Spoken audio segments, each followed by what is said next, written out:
안녕하세요. 책 읽는 뮤즈입니다. 오늘 소개할 책은 직감이 무기가 된다. 이 책은 뇌에 관한 이야기인데 감각, 감정, 직감, 논리적으로 설명할 수 없는 발상을 우뇌라고 합니다. 효율적으로 어떻게 잘 사용할 수 있는지 알려주는 책이었어요. 우뇌 사용으로 더 창의적인 사람이 될 수 있다고 합니다.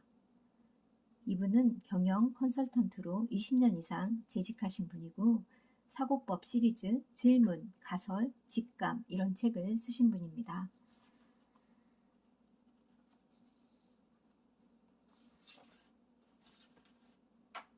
지은이 우치다 카즈나리. 저서에는 가설이 무기가 된다, 질문이 무기가 된다, 타 업종 경쟁, 전략, 스파크하는 사고, 프로의 지적, 생산술 등이 있다.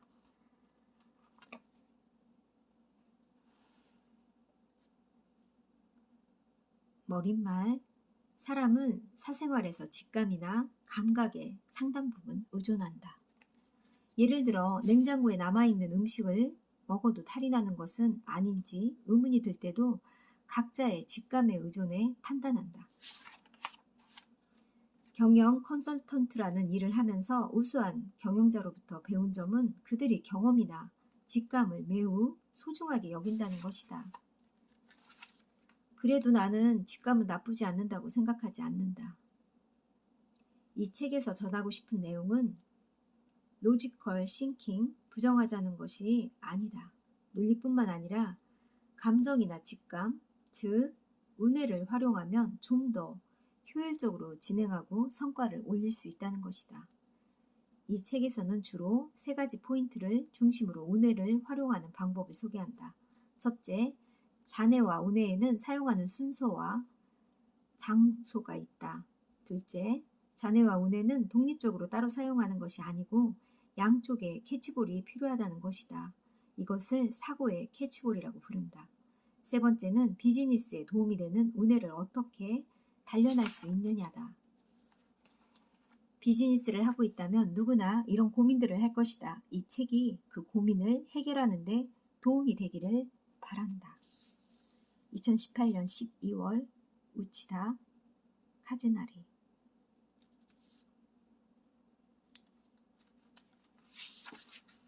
차례 제1장 우뇌 활용이 중요한 이유, 제2장 우뇌의 사용법, 제3장 우뇌로 생각하고 좌뇌로 점검한다. 제4장 좌뇌로 생각한 논리적 흐름에 우뇌를 사용해서 살을 붙인다. 제5장 우뇌의 힘을 단련한다. 6장 로지컬 싱킹보다 직감을 믿어본다. 제1장 우뇌 활용이 중요한 이유,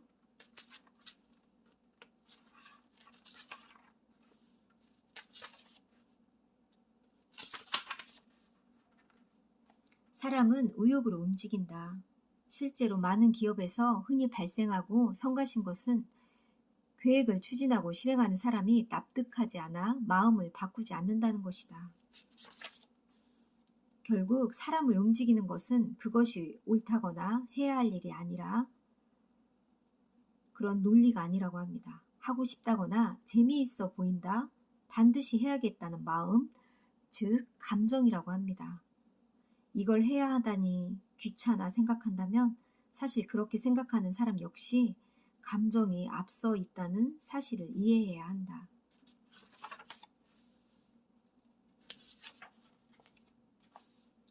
비즈니스에서도 직감이 중요하다. 위험, 감지 능력, 직감으로 리스크를 간파한다. 나는 비즈니스에서도 사람이 갖추고 있는 직감을 최대한 활용해야 한다고 생각한다. 경영회의에서 승인이나 허락을 받을 때 또는 부서 내부에서 승인을 얻을 때 정직하게 서류만을 준비해서 회의에 임하는 것은 어리석은 행동이다. 자신이 제안을 하는 경우 직접 또는 팀의 직감을 살려서 어떤 리스크가 있을 수 있는지 파악해야 한다. 그야말로 직감의 활용이다. 올바른 해답보다 잘 진행될 것 같다는 안건을 선택한다. 직감은 위험을 피할 때뿐만 아니라 새로운 일을 시작해야 할 것인지 또는 포기해야 할 것인지 결정 내리는 데도 도움이 된다고 합니다. 사람을 움직이는 것은 감정이다.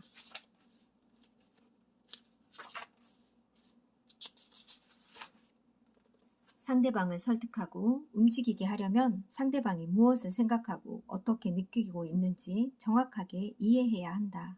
여기에서는 그것을 감정과 논리의 인수분해라고 부른다. 운의 사용법.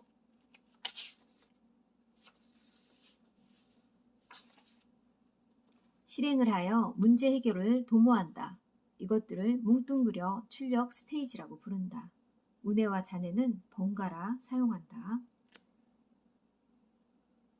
두뇌를 사용하는 방법은 운해에서 시작해 잔해를 사용하고 운해로 돌아오는 형식을 취한다. 즉 잔해를 운해로 샌드위치 빵처럼 양쪽에서 감싸는 형식이다. 문제 발견은 운해가 출발점이라고 합니다. 운해와 잔해는 어떻게 구분해서 사용하는가? 가설이 무기가 된다는 데에서도 다뤘지만 문제를 해결할 때는 해답으로 보이는 가설을 세워야 한다. 도요타 자동차에서는 현지, 현물이라는 사고방식이 퍼져 있다. 사람에게 묻지 말고 상품에 물어라는 말을 흔히 들을 수 있다. 극단적인 표현이긴 하다. 하지만 본사 직원에게 듣는 말과 입장이 다른 매니저가 컨설턴트가 현장으로 달려가 직접 보고 이해하는 것에는 분명 괴리가 있다. 과제를 발견할 때는 그래 일단 해보자 하는 직감, 믿기. 실행의 비결은 감정에 접근하는 법. 그러니까 실행의 비결은 결국 감정에 접근하라고 합니다. 사람은 논리적으로 움직이지 않는다고 설명했다. 즉, 은혜에 접근하는 것이 그 사람을 움직이는 비결이다. 예를 들어 어떻게든 개혁안을 납득시키고 싶을 때 왜 그렇게 해야 하는지 논리적으로 설명하는 것보다 이것을 실행하지 않으면 평판이 얼마나 나빠지는지 이해하기 쉽게 설명하는 쪽이 더 훨씬 설득력이 있고 더 잘 풀릴 가능성이 높다고 합니다.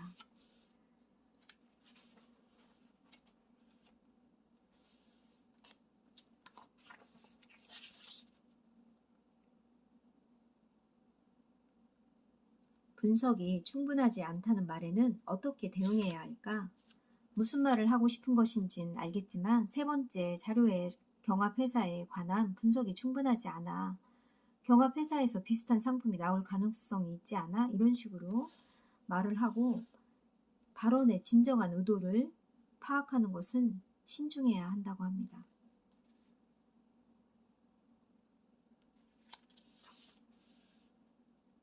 상대방의 말이 끝날 때쯤에 전달할 내용 생각하기. 많은 시간을 할애하면 안 된다고 해요.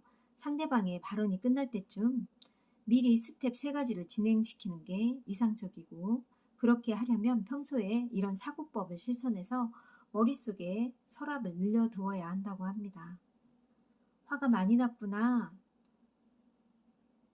논리를 펼치는 것이 아니면 일단 사과부터 하고 미안해, 다시는 이렇게 하지 않을게. 또는 미안해, 다음에 또 늦게 되면 반드시 미리 연락할게. 이런 식으로 말을 하고 전달할 내용을 말하라고 합니다.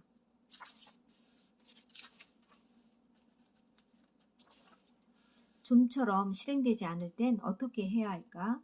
의욕 스위치를 켜려면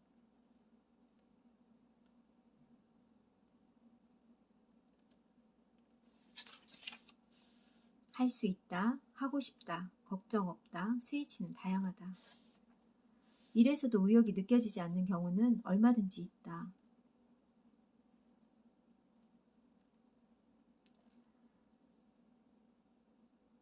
공부를 시키거나 방 청소를 시킬 때 상을 주는 방법이 있다. 간식을 만들어 준다든지 전부터 가지고 싶어하는 장난감을 사주는 방법이다.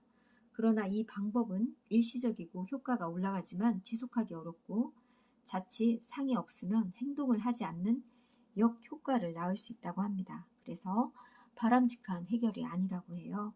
본인이 공부의 필요성을 자각하거나 내용에 흥미를 가지지 않는 한 지속적인 해결 방법은 될 수 없다고 해요.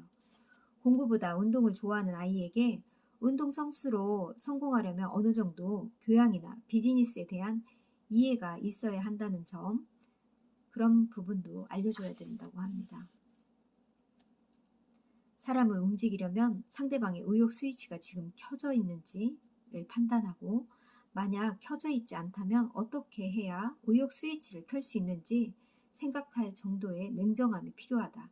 금전에 집착하는 사람이 있고, 명예, 평판 그런 거를 더 중시 여기는 사람도 있고, 승패에 집착하는 사람이 많다면 일의 게임이나 경쟁 요소를 도입하는 방식으로 의욕 스위치를 켤 수 있다.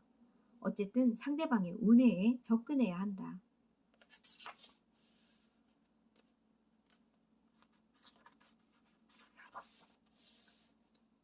재미가 있는 일이 될 수 있는지 확인한다. 비즈니스도 먼저 하고 싶다는 생각부터 시작하는 게 좋다.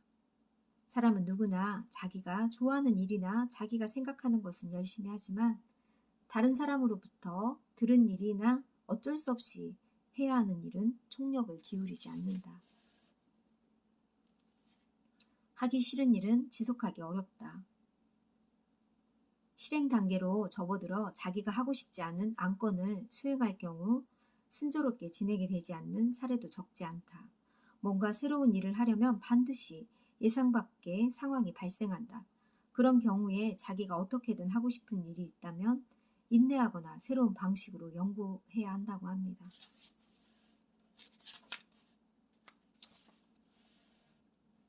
물론 아무리 좋은 제안이라도 그 제안자가 실행에 옮겼을 때 순조롭게 진행되기 어렵다고 판단하면 반대를 해도 된다고 합니다.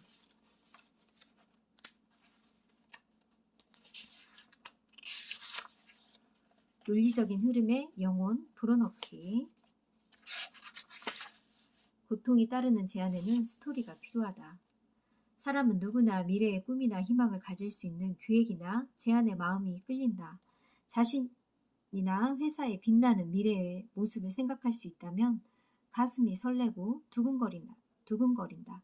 자신이나 회사의 장래에 희망을 가질 수 없기 때문에 긍정적으로 생각할 수 없고, 그래 일단 한번 해보자 하는 결단을 내리기 어렵다. 그렇기 때문에 운해로 스토리를 만드는 것이 중요하다.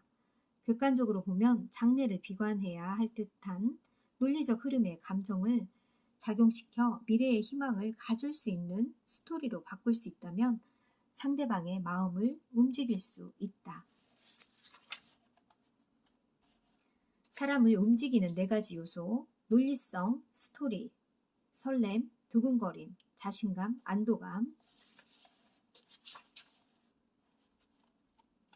스토리를 풍요롭게 만드는 방법. 상대방을 납득시킬 때 중요하다고 하는데, 입체감, 현실감, 안도감.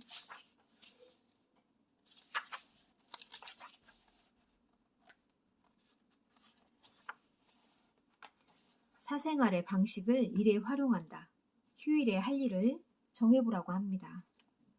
분명 자네가 아니라 오늘로 무엇을 할 것인지 생각한다. 쇼핑을 가고 싶다고 느낄 때는 잠깐 요즘 돈을 너무 낭비했어. 쇼핑은 다음으로 미루는 게 좋을 것 같아. 이런 식으로 점검을 하는 방법도 있고요. 도저히 참을 수가 없어서 그래. 그냥 쇼핑을 나가는 경우도 있다고 합니다. 우선 운해로 생각하고 좌뇌로 점검하는 것이 일반적인 행동 패턴이라고 합니다. 사생활에서도 일이 바빠 쉴 수 없기 때문에 오랜만에 느긋한 휴일이 찾아오면 할 일도 많아 마음대로 행동할 수 없는 날이 있다.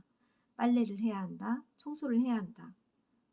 이런 경우에도 일과 마찬가지로 논리적으로 생각해서 우선순위를 매겨야 할 필요가 있다. 가장 먼저 할 게 뭔지 우선순위를 정하라고 합니다. 일반적으로 운해로 먼저 생각을 하고 있다면 좋다고 해요. 점심시간에 무엇을 먹을지 정해보거나, 어떤 친구와 무엇을 할지 정해보거나, 일에서도 감정이나 발상을 중요하게 여기라고 합니다.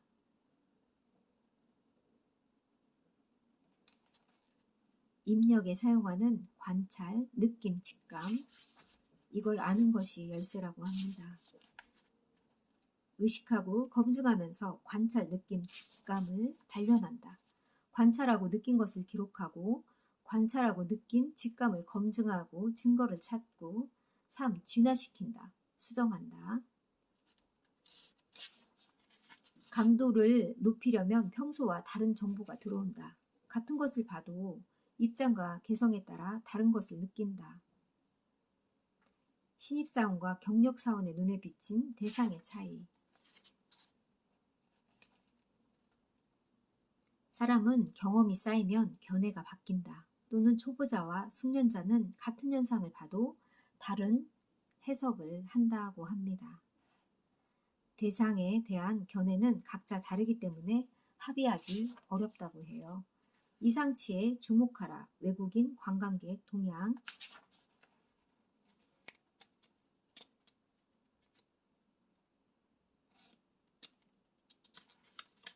로지컬 싱킹으로 그 현상을 봐도 숫자나 평균 또는 평균적인 모습밖에 알 수 없다고 합니다. 그러나 운해로는 숫자에 나타나지 않은 그런 이상치를 깨닫는 경우가 많다고 합니다. 출력의 최종 목표는 납득이다. 상대방을 납득시키려면 상대방이 왜 납득하지 않은 것인지 또 어떤 부분을 탐탁하게 여기지 않는 것인지를 이해해야 한다고 합니다. 이른바 감정이입이다. 자신의 사고 회로로는 왜 납득하지 않는 것인지 해명할 수 없는 경우 상대방의 사고 회로를 상상해 보는 것이다. 그리고 그 회로를 적용시켜 문제를 포착해 보는 방식으로 이쪽에서는 보이지 않았던 논점이 부각되는 경우가 있다. 반대 이유는 운해로 찾고 설득할 방법은 좌뇌로 생각한다. 자신의 생각을 상대방이 납득하게 하려면 어떻게 해야 할까? 상대방이 이쪽 생각이 어떤 점을 마음에 걸려 하는지 이해한 다음에 그것을 불식시키려면 어떻게 해야 좋을지 생각해야 한다고 합니다. 단순히 반대라고 하지만 다양한 이유를 생각할 수 있다. 이 부분은 운해로 생각하는 것을 좌뇌로 검증하면서 확정해 나가라고 합니다.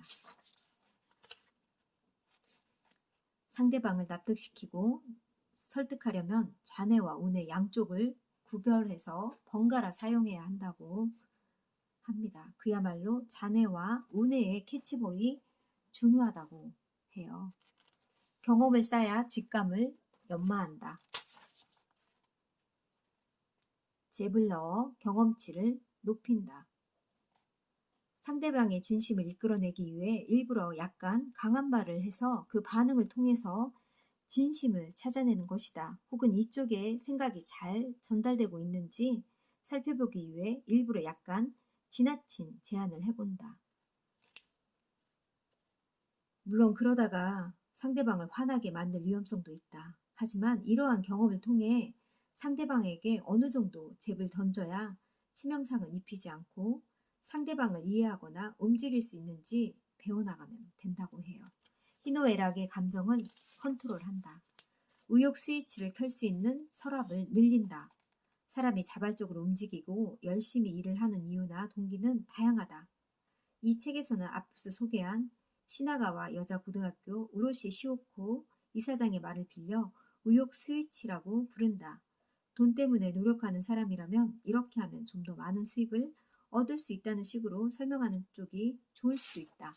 또는 승진이나 승급처럼 지위가 올라가는데 관심이 있는 사람도 있다. 반면 돈이나 지위에는 별 흥미가 없고 고객이 기뻐하는 모습을 보는 것이 가장 기쁘다는 사람도 있다. 저는 후자에 더 가까운 것 같아요. 그 사람이 좋아하는 모습에 저는 더 기쁨과 행복을 느끼거든요. 자신의 내부에 축적된 경험이라면 자신만의 데이터베이스에 자유자재로 접속하고 그것을 사용해서 자유롭게 생각하는 것이다. 중요한 것은 항상 문제의식을 가지고 도전하라고 합니다. 로지컬 싱킹보다 직감을 믿어본다. 일단 좌뇌는 잊어버리고 우뇌로 일을 해본다. 각 상황마다 우뇌와 좌뇌를 구별해서 잘 활용하라고 얘기합니다. 매진말 보스턴 컨설팅 그룹에서 경영 컨설턴트로 일했다는 점, 그리고 대학에서 공학부를 졸업했다는 이유로 나를 로지컬 싱킹이 매우 강한 사람이라고 많이 생각하는 것 같다. 논리가 전혀 통하지 않는 사람이 있는데 어떻게 논리적으로 설득하면 좋겠는가는 질문을 자주 받는다. 사실 나는 운해형 인간이다. 좀 더 향상시키고 싶어 하는 사람에게도 나는 모르게 로지컬 싱킹으로 좌뇌를 단련하는 것보다 우뇌를 단련하는 쪽이 일에서 매우 도움이 된다고 말하고 싶다. 일하는 데에서도 우뇌가 훨씬 더 도움이 된다고 저자는 말합니다. 상사에게 자네의 제안은 갑자기 떠오르는 착상이지 라는 비난을 받고 사실은 순간적인 착상이었지만 아닙니다. 논리적으로도 생각했습니다. 라고 대답을 했다가 상사에게 논리적으로 추궁을 당하여 결국 제안이 파기되어 버리는 경우도 흔하다. 이 책을 읽은 결과 같은 질문에 다음과 같은 대답을 할 수 있기를 기대한다. 자네의 제안은 갑자기 떠오르는 착상이지? 그러면 이렇게 말하라고 해요. 네, 순간적인 착상입니다. 논리적으로 점검했으니 걱정하지 않으셔도 됩니다. 이렇게 마음을 다뤄주고 마음으로 얘기해주면 더 효과적이라고 합니다.